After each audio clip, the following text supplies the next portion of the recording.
घर से भागकर शादी करने वाली बेटियों के लिए। ट्रेन के एसी कोच में मेरे सामने की सीट पर बैठी लड़की ने मुझसे पूछा, हेलो, क्या आपके पास इस मोबाइल की पिन है? उसने अपने बैग से एक फ़ोन निकाला और नया सिम कार्ड उसमें डालना चाहती थी, लेकिन सिम स्लॉट खोलने के लिए पिन की ज़रूरत पड़ती है जो उसके पास नहीं थी। मैंने हाँ में गर्दन हिलाई और सीट के नीचे से अपना बैग निकालकर उसके टूल बॉक्स से पिन ढूंढकर लड़की को दे दी। लड़की ने थैंक्स कहते हुए पिन ले ली और सिम डालकर पिन मुझे वापस कर दी। थोड़ी देर बाद वो फिर इधर उधर ताकने लगी। मुझसे रहा नहीं गया। मैंने पूछ लिया, कोई परेशानी है? वो बोली, सिम स्टार्ट नहीं हो रही है। मैंने मोबाइल मांगा, उसने मोबाइल मुझे दे दिया। मैंने मोबाइल देखकर उससे कहा कि सिम अभी एक्टिव नहीं हुई है, थोड़ी देर में हो जाएगी और एक्टिव होने के बाद आईडी वेरिफिकेशन होगा, उसके बाद आप इसे इस्तेमाल कर सकेंगी। लड़की ने पूछा, आईडी वेरिफिकेशन क्यों? मैंने कहा, आजकल सिम वेरिफिकेशन के बाद एक्टिव होती है। जिस नाम से ये सिम खरीदी गई है उसका ब्यौरा पूछा जाएगा, बता देना।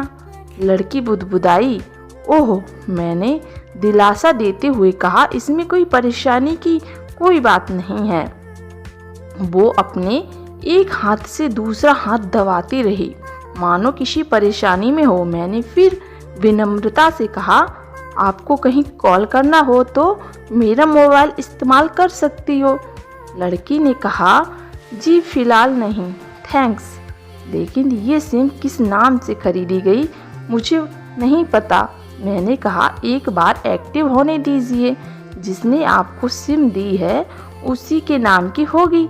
उसने कहा, ओके, कोशिश करते हैं। मैंने पूछा, आपका स्टेशन कहाँ है? लड़की ने कहा, दिल्ली।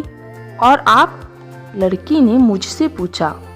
मैंने कहा, दिल्ली ही जा रहा हूँ, एक दिन का काम है। आप दिल्ली में रहती हो? या लड़की बोली, नहीं, दिल्ली में कोई काम नहीं, मेरा घर है वहाँ। तो मैंने उत्सुकतावश पूछा। वो बोली, दरअसल ये दूसरी ट्रेन है जिसमें आज मैं हूँ और दिल्ली से तीसरी गाड़ी पकड़नी है, फिर हमेशा के लिए आज़ाद, लेकिन किस तरह की कैद से? मुझे फिर जिज्ञासा हुई, आखिर किस कैद में थी ये कमसिन अलहड़ लड़की? लड़की बोली, उसी कैद में थी जिसमें हर लड़की होती है, जहाँ घर वाले कहें शादी कर लो, जब जैसा कहें वैसा करो। मैं घर से भाग चुकी हूँ। मुझे ताज्जुब हुआ, मगर अपने ताज्जुब को छुपाते हुए मैंने ऐसे ही हंसते हुए पूछा, अकेली भाग रही है? आपके साथ कोई नजर नहीं आ रहा? वो बोली, अकेली नहीं है, मेरे साथ में है कोई। कौन? मेरे प्रश्न खत्म नहीं हो रहे थे। दिल्ली से एक और ट्रेन पकड़ूंगी, फिर अगले स्टेशन पर वो मिलेगा और उसके बाद हम किसी को नहीं मिलेंगे। ओहो, तो ये प्यार का मामला है? उसने कहा, जी। मैंने उसे बताया कि मैंने भी लव मैरिज की है।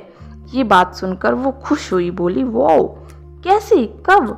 लव मैरिज की बात सुनकर वो मुझसे बात करने में रुचि लेने लगी। मैंने कहा, कब, कैसे, कहाँ, वो मैं बाद में बताऊंगा, पहले आप यह बताओ आपके घर में कौन कौन है? उसने होशियारी बरतते हुए कहा, वो मैं आपको क्यों बताऊं? मेरे घर में कोई भी हो सकता है, मेरे पापा, माँ, भाई, बहन, या हो सकता है भाई ना हो, सिर्फ बहनें हो, या ये भी हो सकता है कि बहनें ना हो और 2-4 मुस्टंडे भाई हों। मतलब मैं आपका नाम भी नहीं पूछ सकता? मैंने काउंटर मारा। वो बोली, कुछ भी नाम हो सकता है मेरा, टीना, मीना, सबीना, अंजलि, कुछ भी। बहुत बातूनी लड़की थी वो। थोड़ी इधर उधर की बातें करने के बाद उसने मुझसे टॉफ़ी दी, जैसे छोटे बच्चे देते हैं क्लास में। बोली, आज मेरा बर्थडे है। मैंने उसकी हथेली से टॉफ़ी उठाते बधाई दी और पूछा, कितने साल की हुई? वो बोली 18, मतलब भागकर शादी करने की कानूनी उम्र हो गई आपकी। मैंने काउंटर किया। वो हंसी। कुछ ही देर में काफ़ी फ्रैंक हो चुकी थी। हम दोनों जैसे बहुत पहले से जानते हों एक दूसरे को। मैंने उसे बताया कि मेरी उम्र 28 साल है, यानी 10 साल बड़ा हूँ। उसने चुटकी लेते हुए कहा, लग भी रहे हो। मैं मुस्कुरा दिया। मैंने उसे पूछा, तुम घर से भागकर आई हो, तुम्हारे चेहरे पर चिंता के निशान जरा भी नहीं है। इतनी बेफिक्री मैंने पहली बार देखी। खुद की तारीफ सुनकर वो खुश हुई। बोली, मुझे उसने प्रेमी ने पहले से ही समझा दिया था कि जब घर से निकलो तो बिल्कुल बिंदास रहना, घर वालों के बारे में बिल्कुल मत सोचना, बिल्कुल अपना मूड खराब मत करना, सिर्फ मेरे और हम दोनों के बारे में सोचना, और मैं वही कर रही हूँ। मैंने फिर चुटकी ली। कहा उसने, तुम्हें मुझ जैसे अनजान मुसाफिरों से दूर रहने की सलाह नहीं दी? उसने हंसकर जवाब दिया, नहीं, शायद वो भूल गया होगा ये बताना। मैंने उसके प्रेमी की तारीफ करते हुए कहा, वैसे तुम्हारा बॉयफ्रेंड काफ़ी टैलेंट है। उसने किस तरह से तुम्हें अकेले घर से रवाना किया, नई सिम और मोबाइल दिया, 3 ट्रेन बदलवाई ताकि कोई ट्रैक ना कर सके। Very talented person. लड़की ने भी हामी भरी। बोली, हाँ, बोली, बहुत टैलेंट है वो, उसके जैसा कोई नहीं। मैंने उसे बताया कि मेरी शादी को 5 साल हुए, मेरी बेटी है 2 साल की, ये देखो उसकी तस्वीर। मेरे फ़ोन पर बच्ची की तस्वीर देखकर उसके मुंह से निकल गया, सो क्यूट। मैंने उसे बताया कि ये जब पैदा हुई तब मैं कुवैत में था, एक पेट्रो कंपनी में। बहुत अच्छी जॉब थी मेरी, बहुत अच्छी सैलरी थी। फिर कुछ महीनों बाद मैंने वो जॉब छोड़ दी और अपने ही कस्बे में काम करने लगा। लड़की ने पूछा, जॉब क्यों छोड़ी?